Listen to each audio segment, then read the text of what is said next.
Encuentro número 1. El reino de Dios y el discipulado.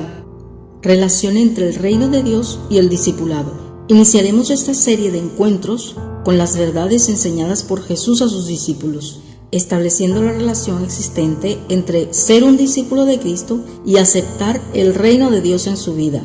Establecer una relación es muy necesario, especialmente si nos damos cuenta de que en la actualidad muy pocos de quienes se dicen seguidores de Jesús están dispuestos a obedecer lo que Él ordena. Tengo la impresión de que una de las razones por la cual no entendemos el discipulado como un acto de sometimiento al señorío de Cristo es porque no comprendemos la relación entre estos dos grandes hechos de los cuales nos habla la Biblia, el reino de Dios y ser un discípulo de Cristo. Si somos discípulos del Señor Jesucristo, debemos empezar por preguntarnos seriamente, ¿qué es el reino de Dios? Es nuestro deber examinar cuidadosamente este concepto en las Sagradas Escrituras, porque ese fue el mensaje central de Jesús a sus discípulos. Fue la base de sus demandas a ellos y el sustento de sus promesas. Jesús no se dedicó a enseñarles un manual de doctrinas cristianas o de teología a sus seguidores, sino que les mostró el reino de Dios en acción y se los explicó con sus enseñanzas. Tenemos que reconocer que muchas veces, cuando hablamos de reino de Dios, lo hacemos pensando en nuestra vida futura en el cielo. Lo vemos como una realidad distante, tanto en el tiempo como en el espacio, y nos olvidamos que si bien es cierto que uno de los significados de la expresión reino de Dios tiene que ver con el cielo y la eternidad, pero no es el único que tiene. Pues encontramos muchos pasajes en el Nuevo Testamento que colocan al reino de Dios en el aquí y en el ahora. Por ejemplo, Mateo 3, 1 y 2, en aquellos días vino Juan el Bautista predicando en el desierto de Judea y diciendo,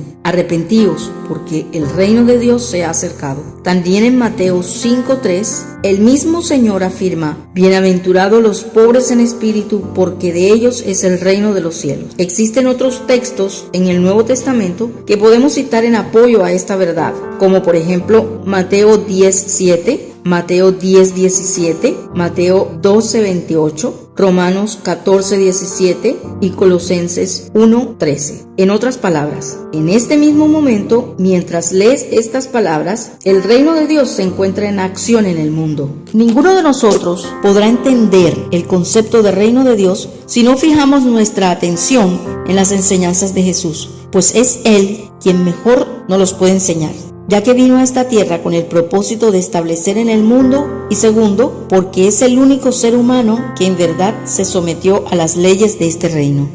Jesús y el reino de Dios. Prioridad del reino de Dios en las enseñanzas de nuestro Señor Jesús. El reino de Dios fue el tema central de las enseñanzas de nuestro Señor Jesús. Basta con leer el Evangelio de Mateo, en el cual la palabra reino es usada por el Señor Jesús por lo menos 55 veces, ya sea sola o acompañada con alguna de sus variables, reino de Dios o reino de los cielos. Esta insistencia del Señor en el tema indica que es fundamental en sus enseñanzas. Tanta importancia le dio nuestro Señor al reino de Dios en sus enseñanzas que prácticamente todas se pueden bosquejar tomando el reino como su eje temático. Fijémonos, por ejemplo, en los 4 discursos más conocidos del Señor Jesús. El Sermón del Monte, en Mateo capítulo 5-7, habla de las normas éticas del reino de Dios. En las parábolas del reino, Mateo 13 y 14, ilustran el establecimiento, la explicación y la extensión del reino de Dios. Los discursos escatológicos en Mateo 24 y 25 anticipan la consumación del reino de Dios. Las últimas palabras de Jesús en Juan 14:17. En él se explican la transmisión del reino de Dios. Además de lo anterior, si tomas como ejemplo el Sermón del Monte en Mateo 5 al 7, el más famoso de los predicados por Jesús, observarás cómo está lleno de alusiones al reino de Dios. Se dice que el reino de Dios pertenece a los humildes de corazón en Mateo 5:3. El reino de Dios pertenece a los que padecen persecución por causa de amar y practicar la justicia, en Mateo 5:10. En el reino de Dios, los que quebrantan los mandamientos de Dios serán considerados insignificantes. instantes. Mateo 5:19. En el reino de Dios, quienes obedecen los mandamientos de Dios gozarán de reconocimiento. Mateo 5:19. En el reino de Dios, quienes no practican la justicia de Dios serán excluidos de la recompensa celestial. Mateo 5:20. El establecimiento del reino de Dios debe ser el principal motivo de nuestra oración. Mateo 6:10. El reconocimiento del reino de Dios en nuestra vida es uno de los fundamentos de nuestra vida de oración. Mateo 6:13. El reino de Dios en nuestro corazón debe ser nuestra búsqueda permanente como hijos de Dios. Mateo 6:33. El reino de Dios en nuestras vidas comienza con una declaración genuina de su señorío en nuestro corazón. Mateo 7:21.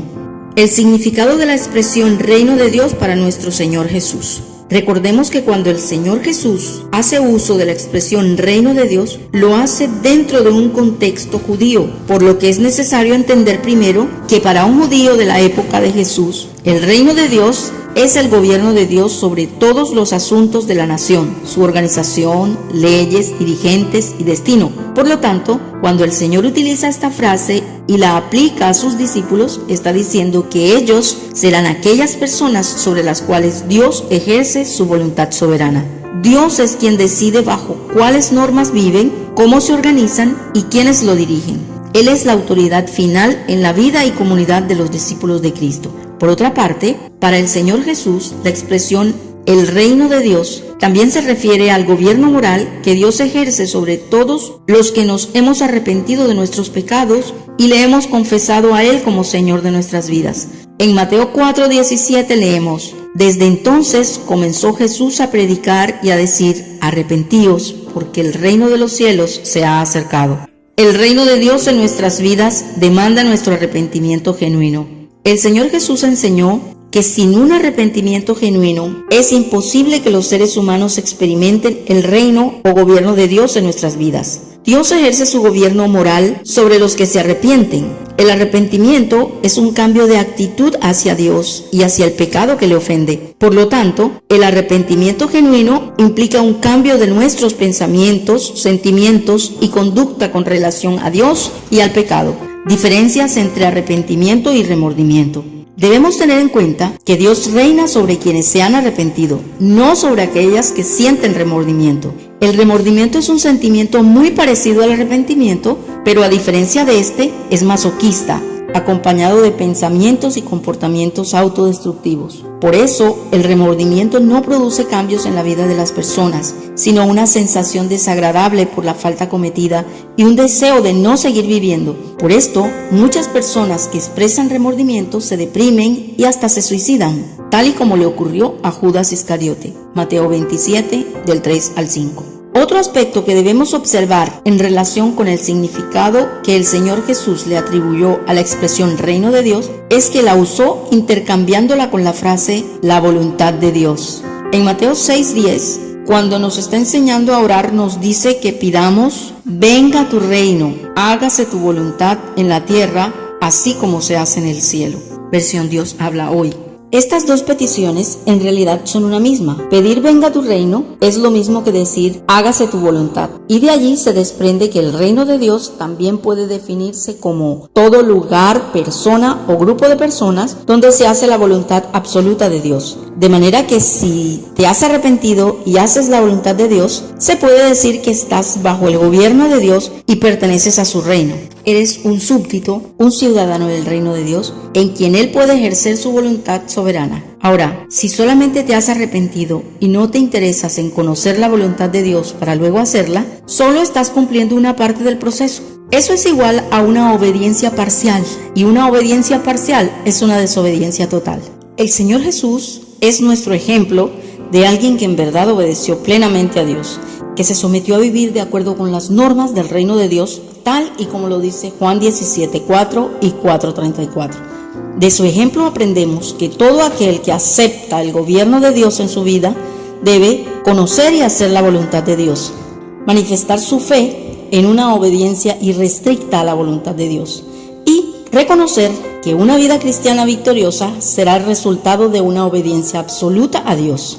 De manera que, si quieres ser un verdadero discípulo de Cristo, tendrás que reconocer que eres un pecador, arrepentirte de todos tus pecados, confesar a Jesús como tu Señor y Salvador, darle el derecho de gobernar tu vida y disponerte a hacer su voluntad. Entonces, y solo entonces, podrás considerarte un discípulo de Él y por consiguiente un súbdito o ciudadano del reino de Dios en esta tierra.